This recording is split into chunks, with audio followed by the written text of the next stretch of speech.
It's something that we're a part of. It's that we are part of some ancient, sacred, intergenerational.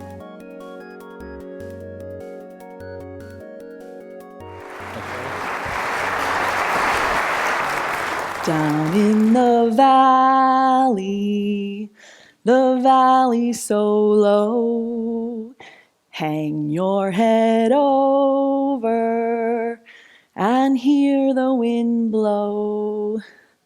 If you come to my house on any given night, you will hear my husband and I singing that over and over and over and over again to help put Bo and Wesley, our 14-month-old identical twin boys, to sleep. We do it because my 84-year-old Spanish grandmother sings it to them. She's a very important part of my childcare team. And when she sings it to them, as she says, they go out like a light. So we've eagerly engaged with this and added it to our nighttime ritual.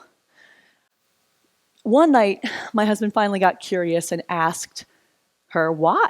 Why does she sing this? And moreover, why does she even know such an Americana ditty, being from Spain? And she said, well, obviously, and we affectionately call her, by the way, Gaggy. Obviously, because Gogi, her deceased husband from Indiana, my grandfather, sang it to my mother when she was a baby, because someone sang it to him when he was a baby. And I was sitting in the living room, pitch black, with my husband as he's telling me this, rocking the kids, singing and singing and singing the verse. And I was really overcome with emotion because I didn't realize we were lulling our children to sleep with the echoes of our own ancestors. And, you know, it's really overcome with emotion. It's something that we're a part of. It's that we are part of some ancient, sacred, intergenerational care and love of our children. Because these are our children. And yet, we're here to talk about the fundamental disconnect between the value that we place on our children and our willingness to invest in their full potential. So I'm absolutely grateful to be here tonight. Thank you, Violet, for the warm introduction. Thank you to the Vermont Humanities Council for allowing this exchange of ideas. And as Violet said, I'm Allie Richards. I'm the CEO of Let's Grow Kids. You've gotten to get a sense a little bit of me now, but I really would like to get a sense of you all before I really dive in. So, if you all could bear with me and let me sort of get a sense of the room. Can you raise your hand if you have a child in childcare right now? Okay, great. Can you raise a hand if you've ever had a child in childcare? Okay. Wow, you've already made my point for me. I'm just at the beginning. So, have you ever made a sacrifice to support the care of your child? Are you a grandparent? So since you all pretty much have raised your hand already, you've made the rest of this moot, but raise your hand if you care about rising healthcare costs. Rising education costs, might just want to keep it up. Vermont's loss of population, Vermont's economy. Okay. So childcare actually impacts all of us in a way we may not even realize.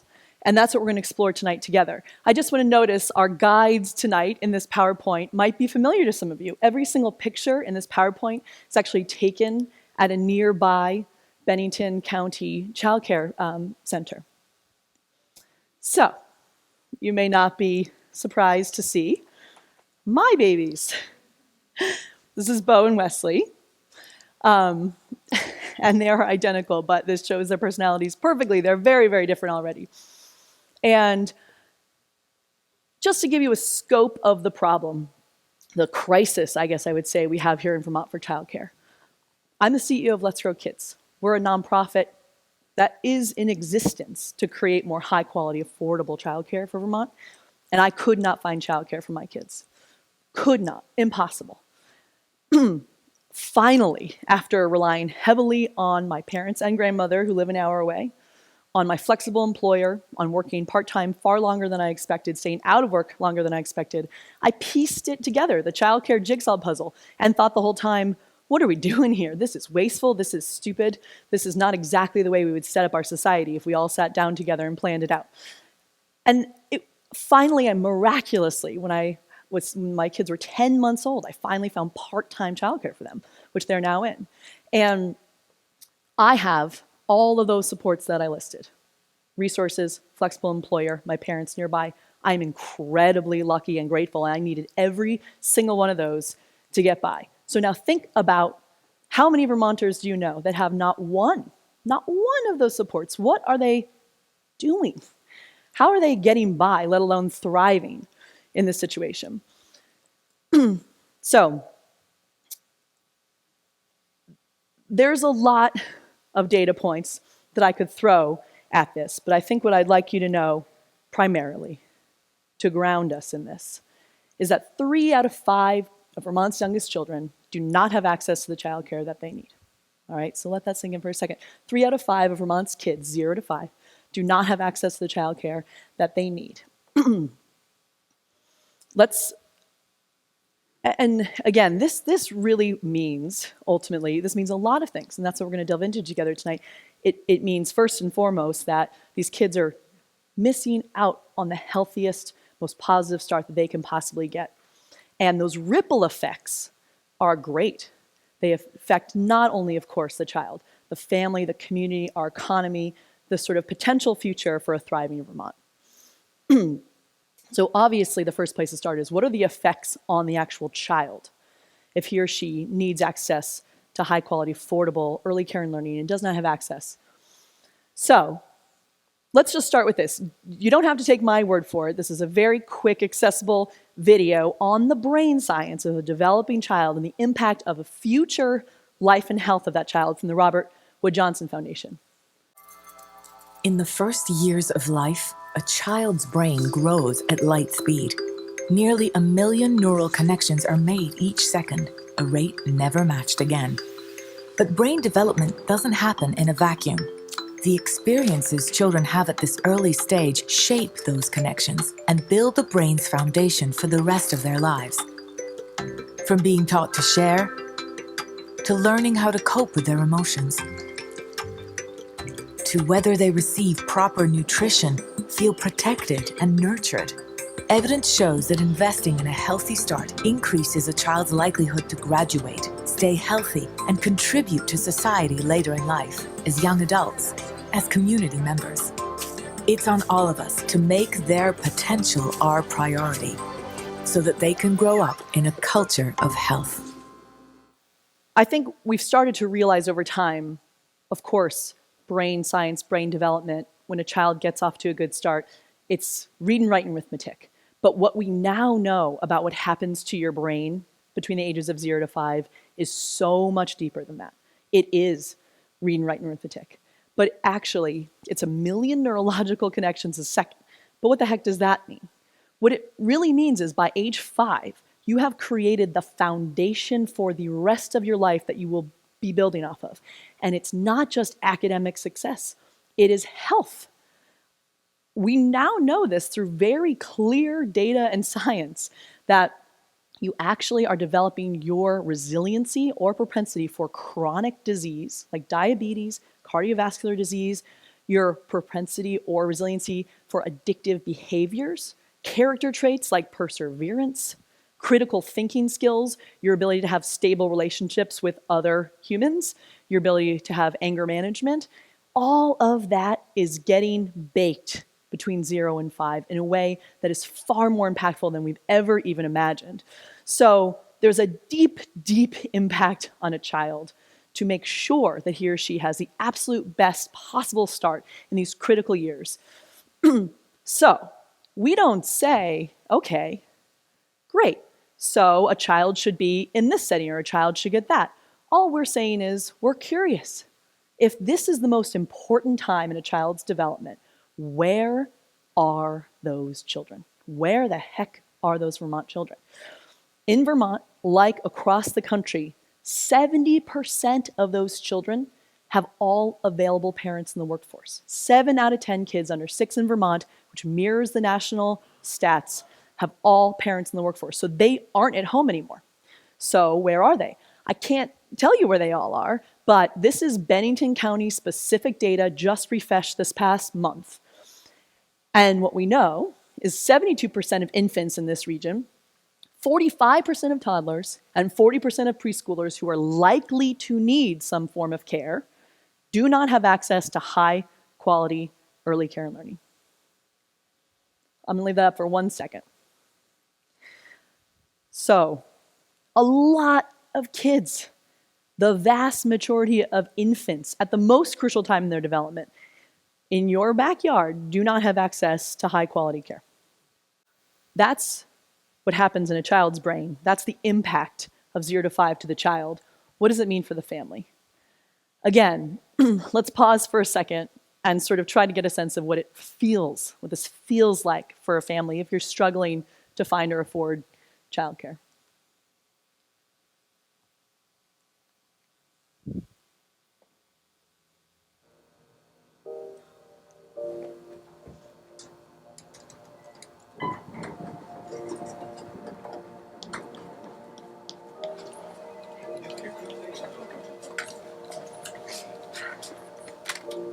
Wait.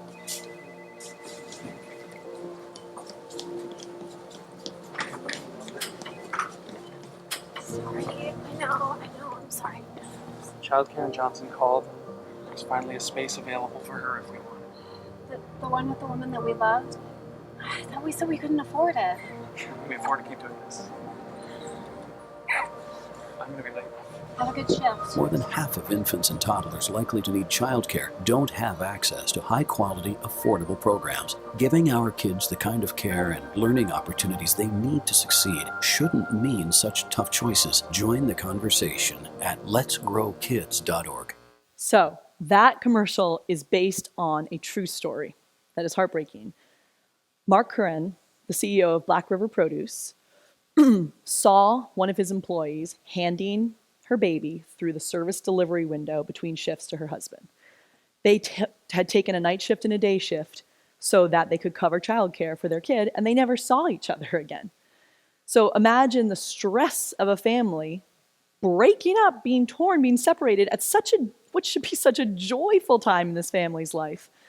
Not ever really spending any waking hours together because they're splitting shifts to watch their child. This is happening all over Vermont. So this little guy is helping to remind us here that beyond the stress on the family of not being able to find or afford childcare, know what to do with your babies at this time, if you both must work or want to work, or there's a single parent home, the affordability piece is absolutely crucial.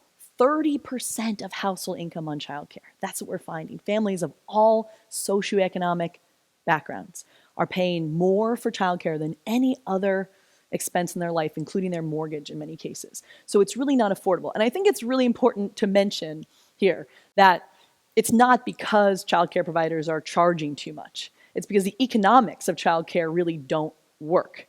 Because what I often say is parents can't afford to pay any more, but early educators cannot afford to make any less. We'll talk about this a little later, but the average wage of a childcare worker doing arguably the most important job in our society, back to our brain science slides, $13 an hour, $29,000 a year median income of an early educator in Vermont, half of what a kindergarten teacher makes. So you can imagine the market effect of being able to retain and recruit early educators for our children at this crucial time. Another way to describe the economics of this not working, because you might say, well, there's supply and demand, so there's plenty of demand, why doesn't the business model work? It's not because there's a lot of poor fiscal managers in charge of this either. It's as if we would say, let's ask the folks in these surrounding communities to pay out of pocket as parents for the entire operation of Manchester Early Middle School. That's what we do in childcare. So there's some federal and state dollars, but ultimately it is parents who pay for the operation of this and the high quality in all aspects needed, and those who provide it by not taking salaries or benefits. So Quality is also incredibly important because not only is it what gets the children the start that they need, but think about the quality impact on a family. Think about the stress you would have being at work, leaving your child in a program that you're just not confident in. Think about the productivity loss for that business if you are fretting, worried, stressed, anxious about where your child is and how he is doing all day. So this is a parent from Shaftesbury who we videotaped recently, telling his story about childcare, and he really reminded us that a safe place to pop your kid for the day is not what we're after. That is not the bar we're trying to set here. That is not what we all need for this great return on investment and this development for the child. We really need engaged, active learning, nurturing caregivers with understanding of early childhood development. So we've talked about kids, families. Now let's go to the community. When you invest in early childhood education, it has the best possible return on any investment you can possibly make because of the brain science, as we talked about, but also because of the ripple effect it has on almost every corner of our economy and our society. So Dimitri Gardner, who is a local CEO down in Bennington, he runs Global Z. He's a core tenant in the Putnam block redevelopment.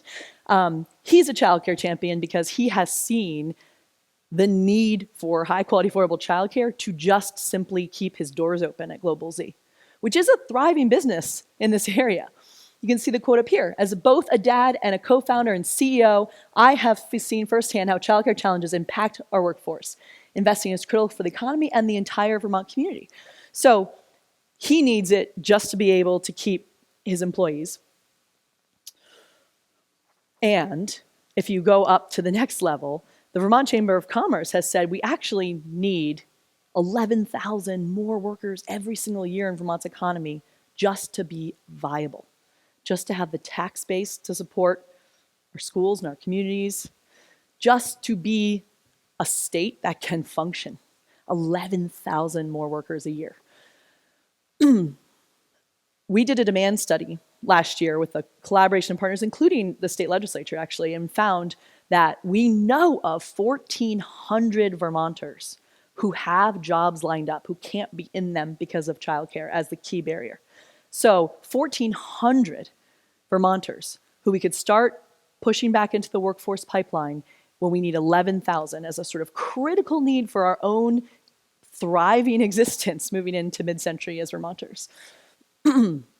And finally, there's an entire ripple effect of investment. We partnered with the Vermont Business Roundtable a few years ago to actually examine what would the return on investment be if you made an investment to have high quality, affordable early care and learning in Vermont. And they found that every dollar invested would just at the start have a $3 return because of the reductions in the healthcare system you would see by giving kids a great start, getting them off to a good start with nutrition in these childcare settings, with physical activity, with toothbrushing, with supporting their parents in safe sleep and not propping a bottle and delivering medication, supporting chronic illness in the child. There's a variety of things that would really support reduction in healthcare costs.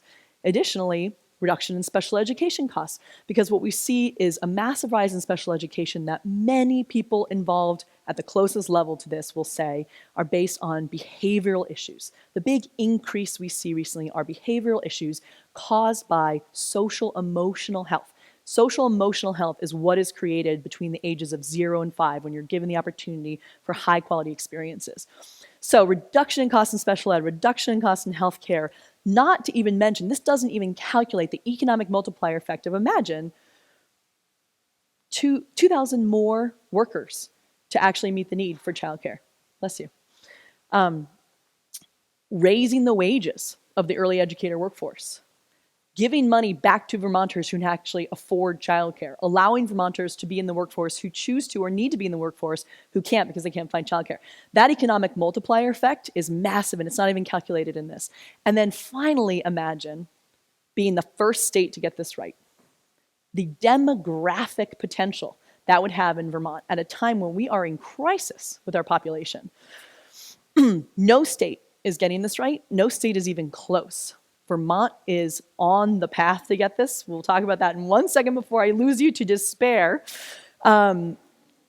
we're actually really on the path to getting this right for a variety of reasons. Because of you, because Vermonters are who we are, Vermonters, common sense and grit to solve a problem like this, but also because we're a small state, we work together as communities, we're all interconnected in this, we've coalesced in so many ways around this being a key solution for our communities and our people. Imagine if Vermont was the place in the country where you knew you could find, afford, and seek high quality early care and learning for your kids 0 to 5. Imagine how many businesses could expand, could open. Imagine how many parents could be at work. What we now see is real data that young people are actually choosing to not have children just because they cannot find or afford childcare. Otherwise, they would have children. To me, that is a scary harbinger for our society. So if we could eliminate that barrier in the state of Vermont, just imagine how powerful that could be. As I said, please don't despair. There is actually hope. There is hope, there's hope. So, Let's Grow Kids exists because we looked at this. The logic, the data, the good old-fashioned Vermont common sense, the lived experience, the idea this is the right thing to do, it's the smart thing to do, we pretty much have the blueprint. So it feels like we have a responsibility to act on it. And Let's Grow Kids is a nonprofit organization with the singular focused mission of high-quality affordable childcare with a deadline of 2025. So we are in communities with grant assistance, technical assistance, working with local partners to actually create more high-quality childcare today, but also create streamlined systems so it can be more affordable, have software solutions, shared services solutions, business viability, leadership training for those doing this work, collaborative partnerships between schools and local private programs. At the same time, we're also working for a policy change. We're a movement. We're advocates, we're healthcare leaders, we're CEOs, we're parents, we're grandparents, and we're a movement of over 30,000 people from all walks of life saying, whew, this is really a solution that we could focus on and put Vermont on a really successful path. So here's just a snapshot of what we've been able to accomplish so far. As I said, 30,000 people are part of this movement already. 428 generous individuals, foundations, government partners who are fueling this work. This is a philanthropic enterprise to be a change agent to fix this problem for Vermont. 1,300 more high-quality childcare spaces across the state. 65 healthcare leaders who are working towards childcare solutions, including promoting healthy practices within childcare.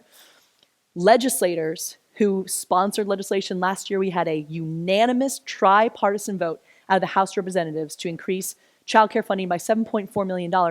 That is notable. Never is there a unanimous vote on something that involves that type of money in the state of Vermont. So there's people really coming around saying, yes, this is really a tangible solution. Now we have to figure out how to fund it together. And business leaders who are championing this, such as Dimitri. So 700 new high-quality spots, hopefully in Vermont every year, including this year, and at least 24 of those in Bennington. So I actually had the incredible honor today of being with Betsy Rathbun-Gunn and her really wonderful team doing Head Start and Early Head Start and community partnerships down in Bennington, North Bennington area. It is the example of what we're going to need to do to get this done together. A community coming together, providing very high quality services for the families and kids who need them the most in a really incredibly thoughtful, collaborative way.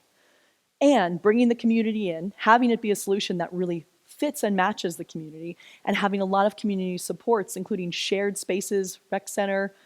It's really quite the example in your own backyard about how this can work and how we can do this together. So we're delighted to actually support that with one of our Make Way for Kids grants as part of our policy work. Being on the ground, doing this programmatic work, though, is not enough. Back to what I said about the economics of this doesn't work. Unfortunately, and we've looked under every pebble we can, there's no magic solution. It really is truly funding. Again, parents pay, and our whole goal is that parents do pay, but in an affordable way. No more than they can afford, say on a sliding fee scale that's capped at, say, 10% of their household income. So parents do pay, but at a rate that is not putting them out of business. And and there's a mixed delivery system in different settings meeting the need. So the way to get that done, you need funding in the system. You need some source of funding in the system. And so we need our policymakers to understand that this is the greatest investment we can possibly make. And when we do, we'll reduce costs across the board, we'll rev our economy, we'll jumpstart sort of our workforce. And so this is Becca Balint, who's Senate Majority Leader, and she's also right over across the way in Brattleboro. She says when parents can't find affordable childcare, businesses lose out, communities lose out, our economy loses out. We have champions like Becca Balint in the legislature who are forcing this issue and starting to think, how can we change policies and put public investment to actually realize this goal? So we have a legislative agenda this year, as we do every year. And sort of the final, I'm going to go down one tiny little side road here before we wrap up for a conversation, which I'm really looking forward to. And it's the early childhood workforce. So our legislative agenda this year really focuses on keeping the drumbeat moving for affordability. Parents really do need to afford childcare, and they cannot today. They cannot today. It doesn't matter what your background is, what your income is. Really, it cuts across all demographics. Can't afford childcare. A big part of this crisis is the early childhood workforce. As I mentioned earlier, the wages do not support recruiting and retaining the early educators we need. A lot of our partners will tell us we would have opened a new center or a new room at least yesterday, but we can't find an early educator to do so. So we did a report, as I mentioned, that actually found we need over 2,000 additional early educators to actually meet this need. So I want to mention here, a big part of our legislative agenda is workforce development, shining a light, making people really sort of start to understand the dynamics here and that the workforce is such a key part of that. And I really want to call out some folks in the room today, high quality early educators who are part of this work, who run schools in this area, programs in this area. I want to particularly call out Allison Grisb, who runs Burlington Children's Center and Bennington Children's Center. And a big difference. I think they're in the same state. Some might actually argue that. The stories that come out of Allison's program, she's been an incredible champion for shining a light on this whole issue, allowing people to really access it, understand what we're talking about here. She's had high quality educators leave because they've been tempted off to the middle school, let's say. And she can't blame them because they will double their salary, and they're single parents in some cases. They are not making enough to put food on their own tables, doing this crucial work of caring for our children at this crucial time of their development. So I'm delighted to be partnering with Allison. I'm delighted to be partnering with actually many in this room who are part of our Manchester Action Team. So we'll get to what you can do in 1 minute. But first I'll say, because you've stuck with me for so long here, I'll give you a little sneak peek at our new campaign. This is a still shot from one of our new commercials that's going to air in the next couple of weeks. This is a kid saying, a Vermont kid saying, your kids are not my problem. Because you wouldn't believe how often we actually hear that from people in Vermont. I got through it, you can get through it. And as I'm here today to talk with you all about, I challenge us to think a little bit more deeply about this. We actually are all paying dearly for all of our children. We're just paying in ways that are heartbreaking, that are not good for them or for any of us. We're paying when they've already started to lose traction, instead of paying to put them on the right path in the first place and support the children and the families when they need it the most. So I'm going to put us all on the spot right now. Who here maybe thinks or still thinks after the talk that your kids are not my problem? We can get into it in Q&A as well, but I just really want to deeply thank you. There are many things you can do. You can contact your action team here today. There's some folks with Let's Grow Kids t-shirts, so I think they'll be very easy to find. We can put you in touch. Please feel free to come up after the talk. There are many, many things we can do. Contact your legislature, sign the petition, join an action team, donate, visit our website. Just learn more about it if this has piqued your curiosity.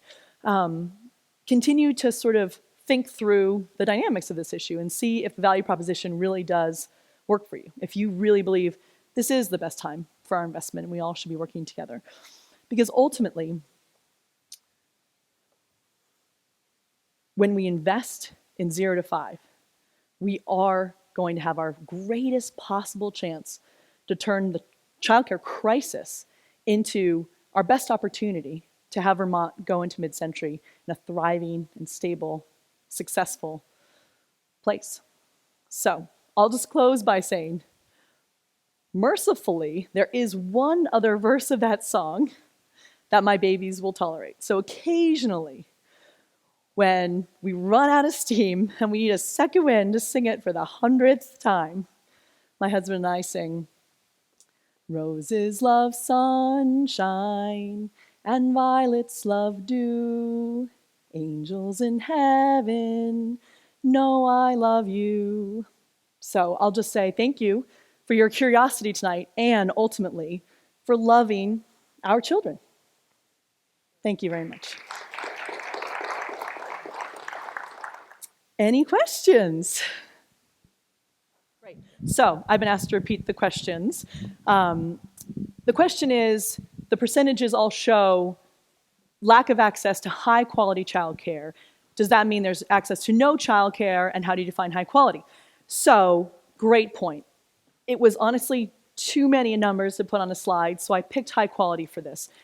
Back to sort of my proposition of high quality is crucially important for this return on investment and healthy development. But we do have the numbers for access to any childcare, and it's about 50%. So about 50% of the kids who need it across Vermont don't have access to any regulated childcare, and that's for infants and toddlers. For 0, that's for 0 to 2-year-olds. For pre-K, we're a lot closer to meeting the supply and demand in the state for a variety of reasons. It's slightly cheaper. There have been policy changes in the last couple of years that have affected it. So really the crisis, as you saw, the 72% of infants and toddlers don't have access to high quality care. That's the biggest number that don't have access to any regulated care. So we do have that, by the way. It's on their website, broken down. The way we define high quality is, at this point, it's somewhat a proxy measure, to be honest. It's 4 or 5 stars in our STARS system, our quality rating system, which has been analyzed and validated by a lot of folks in Vermont, outside folks who do this across the country. And it's based on principles of healthy development of a child, what a child needs to develop. So it's stuff like qualifications of those caring for them, a safe and stimulating environment, and other elements like that. So we can also maybe ask folks who do this for a living to expand on that a little bit if needed. So I'll leave it there for now and hear your follow-up. Another incredibly important question. So why are we seeing such high cost education? Many of you, sounds like, are very active in the school board, probably have great answers to this. One reason is because we are losing population. Our child population, also our grand list population. And so our economies of scale are shrinking. Our ability to actually pay and have a lower tax rate split among all of us is a key to this problem. So part of this point is you make this investment, you start turning that demographic around. If you look at the trends, it's actually going to tank even farther on the squeezing of our economies of scale, our grand list, the amount of children in our systems. So the costs on education have high pressures on them now, and they're only going to get worse. So part of an investment like this starts turning that around instead of continuing to sort of scrape around the bone. You're thinking, let's change the way we do business and look at this in a totally different way. So that's one part of the equation. The other part is it will depressurize costs. I just want to say special education has actually also added to the high cost, the growing cost of education. We've gone as a state from $150 million to $300 million in special education costs, a doubling as we've lost 30,000 students over the last 15 years. And again, most of that is behavioral issues. And now we have to have lots of more supports in the classroom because kids are coming in kindergarten who haven't been in pre-K, who haven't gotten the 0 to 5 support. So putting it in context a little for you, the estimates from the Blue Ribbon Commission on financing this a couple of years ago, the legislature passed it, the governor appointed it, cross-section of folks who looked at the cost. They said the highest quality, so all high quality, enough of it for every Vermont child who needed it, and affordable for parents, so parents would get a break from what they pay already today, would be about $200 million for Vermont. So that's a big, big number for Vermont. But let's think about it for a second. 1.8 billion is what we spend on K through 12 today. 1.8 billion, and special ed is 300 million of that, with that doubling from being 150 to 300. So the doubling alone in special ed could have paid for this. So what I think the challenge is for all of us is, how do we start making those investments and then realizing those savings and having those savings start feeding the fund to grow this, that $200 million. So it doesn't have to come out of the ed fund if, for example, you're saying there's no money in the ed fund. In fact, it's already strapped. There are other sources of revenue all the time. We're actually seeing modest surpluses right now. We could reinvest those small surpluses immediately into this investment and start depressurizing those costs. We could think of other taxes together. We could restructure our tax code, say the income tax, push new funding in through that. The idea is, if you put that number in context, also healthcare funding. We're actually unwinding $7 billion healthcare economy in Vermont to pay to keep people healthy. And our proposition is, some of that funding, a fraction of that funding could pay for this whole system.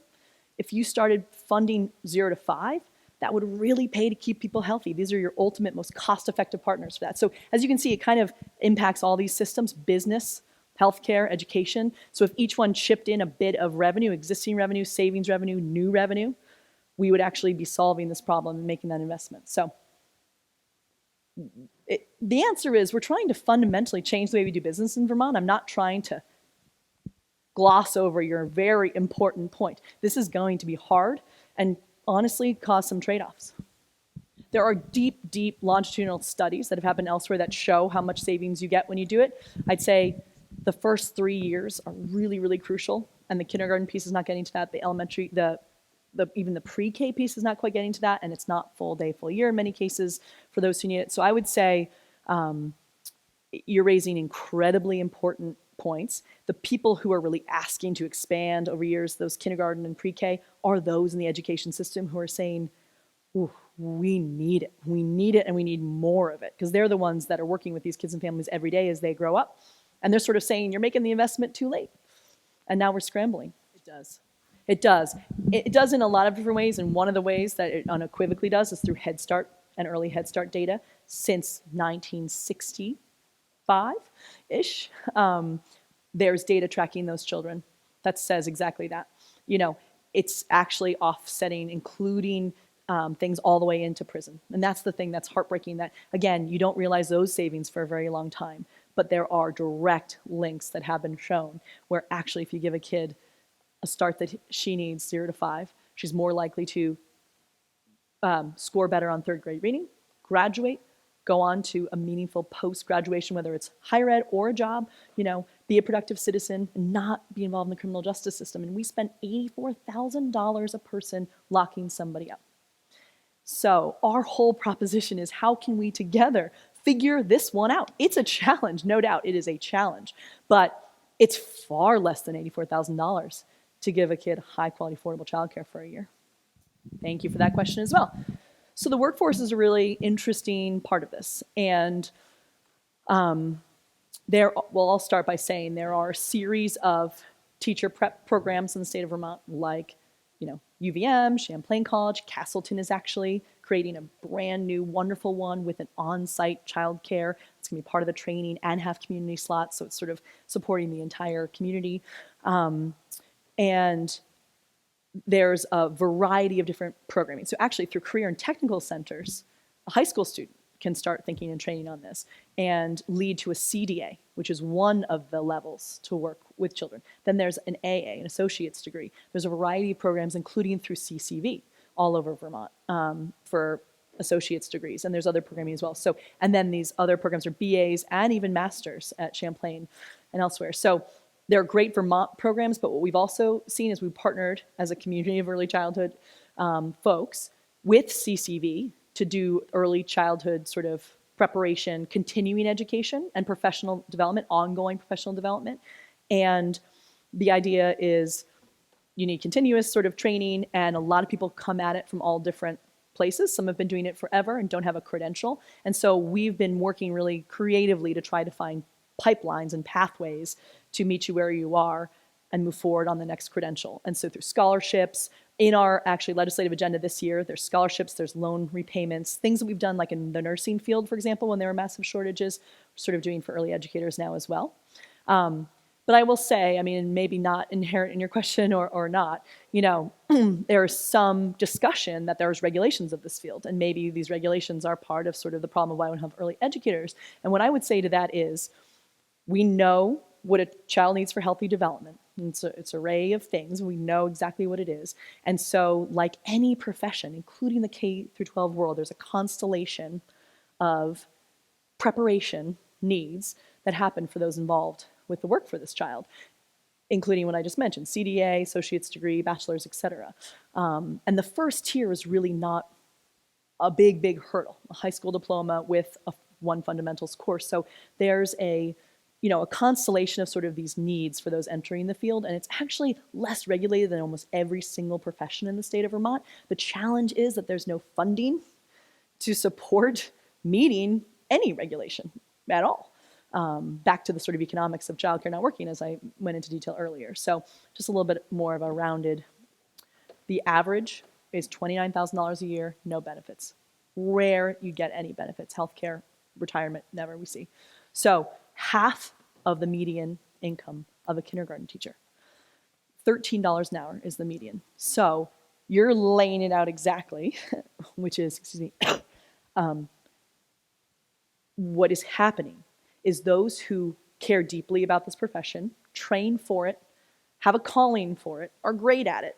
Those who we need working with our youngest children at this crucial best return on the investment time often can't afford to stay in it because they have loans, or they can't put food in their own table, or they can't make their car payments. So they're going into the K through 12 system for doubling of their salary. So basically, often what's happening, unfortunately, is these 0 to 5 centers are becoming feeder schools for our K through 12 system. So training up these great folks and then sending them off.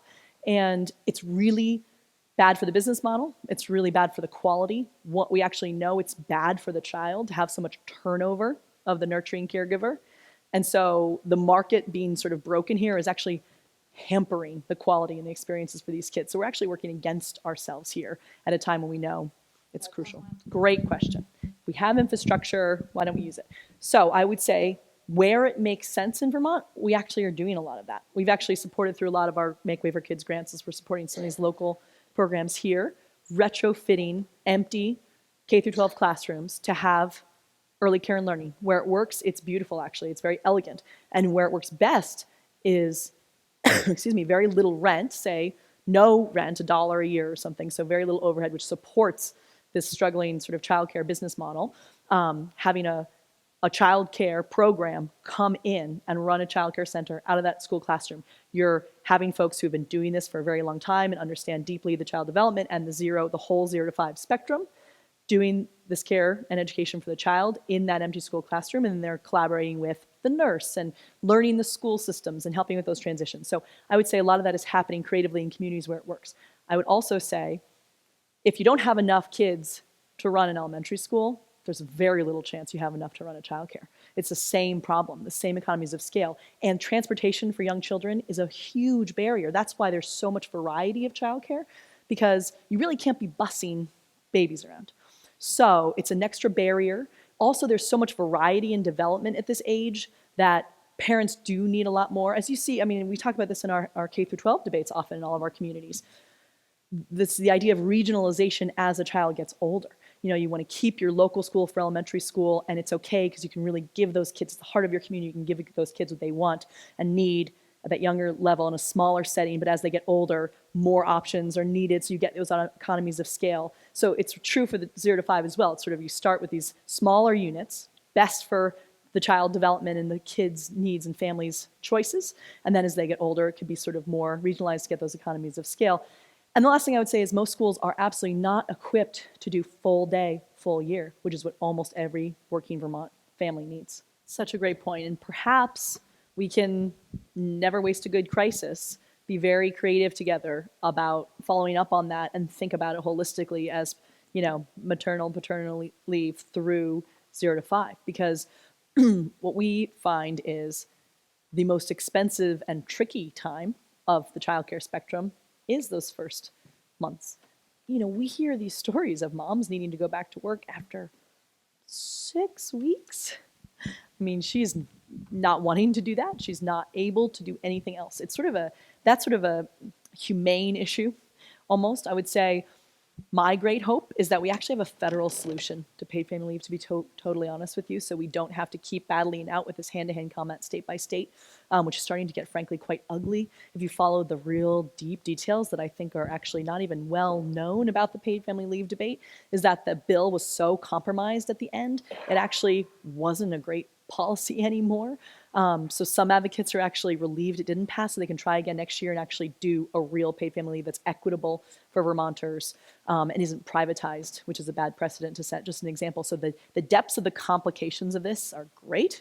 And so what I would say is we are here to support children and families in a very logical way that supports them and our future and our economy. Paid family leave is an incredibly important part of that, and it reduces costs in the 0 to 5. So that 206 million number, that would come down if we solved paid family leave. So my dream is the momentum that we're starting to see nationally is real, so we can just zoom us forward nationally on this issue, and Vermont would be a part of that, and we'd see at least those 12 weeks that science and every developed nation in the world, there's only 4 developed nations in the entire world, including the United States, that have no paid parental leave. So there's decades of research that shows the health and economic return when you actually care for new parents in that way. And so it's they're incredibly interrelated, they're incredibly important, and it is getting complicated and kind of ugly, to be honest. So again, yes, the answer is yes, all of it for kids and families, and let's be smart about it. Let's see it as an investment that's actually going to change the way we're getting crunched here in Vermont. And honestly, let's hope for a really swift national solution for that. Thanks, Phil. The question was, how are we working with the business community, the governor, and others to sort of see this from the workforce development lens, sort of the bottom line of the business need. And, recently the head of the Vermont Business Roundtable wrote an op-ed that said, we are having a workforce crisis. Why are we not all realizing this together and standing up together and actually having access, if our workers had access to high quality, affordable childcare, it would be the solution that would turn this around. So we can't sit around any longer. We need to be part of this crisis. We've been warning about the crisis for years, and now we are squarely in it. And our really low unemployment rate is adding to this. So actually, we have a Republican governor who is talking about his key priorities, protecting the most vulnerable, affordability, a thriving economy into the future. And he says consistently from day one, I hear from Vermonters everywhere I go, businesses, healthcare, parents, etc. High quality affordable childcare is a piece of that puzzle. It's the singular thing closest to a magic bullet that actually affects all 3 of those things. So he's very committed to this, but struggling with the money piece, as we all are, right? So, he was very supportive last year of the $7.4 million. It ended up being 8.8 actually after budget adjustment, which is making a difference, by the way. It's making a difference, but it's just a start. And this year he proposed $3 million. But he's now trying for things to just start the ball rolling on this, like online sports betting, or this new Wayfair tax is what he proposed last year for an even larger increase that the legislature didn't end up going for, which is sort of taxing sort of online transactions. So these ideas of there are new things in our economy, like online sales transactions, that are generating revenue for us, whether we like them or not. And we need to agree that this is the place that they go first, because then it will release this pressure and stop crunching all of our pocketbooks. So we're engaging very closely with the business community. As I said, we have over 268 CEOs who are actually saying we have to be part of the solution. Many of them are right now voluntarily changing their benefits packages to support childcare of their employees through scholarships or flexible accounts. But I think they'd all prefer if we had a systemic solution that they could be a part of as a state, because if they help their employees with scholarships, say, it still doesn't solve the problem, doesn't create more childcare, doesn't fix the economics of it. So they're starting to get very sophisticated, I would say, as a business community in Vermont around this issue, and they're going to be a huge part of the solution, in my opinion. So the question is, how is the opioid crisis affecting this? We have massive so this is a crisis in so many ways, and we're facing other crises. And if we got this right, it would really support so many things, including children in this care.